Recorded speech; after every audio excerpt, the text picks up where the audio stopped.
People ask me why somebody would put a giant airplane on their property, and my response is always because they said you couldn't or it couldn't be done. I'm Jesse Millington, and I'm an aviation enthusiast and a preservationist, and that is my aircraft, the Fokker F28. This aircraft here was built in 1972. It flew all over Europe. It's flown all over South America. It's flown all over in North Africa. It was purchased by Canadian Regional and flew until its last flight when it was flown to Saskatoon on October 25th, 2002.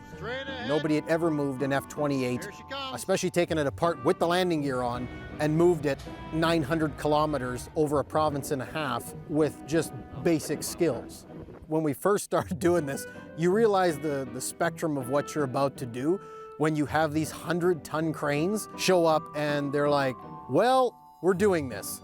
And you look at it and go, oh no, this is for real. And oh my God, our team is doing this. And oh my God, this is a reality. We had to have a special low beam trailer that had to come in, an extending deck trailer specifically meant for giant over length loads. We had to make sure everything was good so the height didn't interfere with certain traffic lights or power lines. There's a lot of stuff you have to do in order to do something like this. You get it back on the ground, the cranes are removed, and you sit there and go, wow, that was insane. I can't believe we all did this. When I was a young kid, myself and my dad would always go to the airport, and I've just always loved aviation ever since.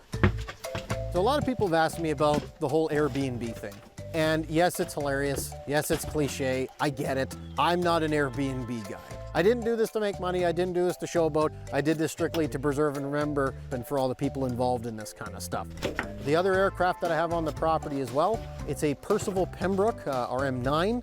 It flew for the Belgian Air Force, and then in about the mid-70s it was transferred over, and it actually ended up flying for the very well documented Air America. I actually owned that aircraft before I owned this one, but logistically and due to COVID and all the rest of that stuff, it took a while to get it up here.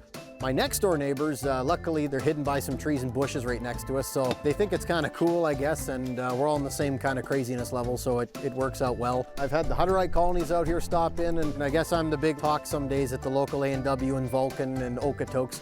It's better to be talked about than forgot about, I guess.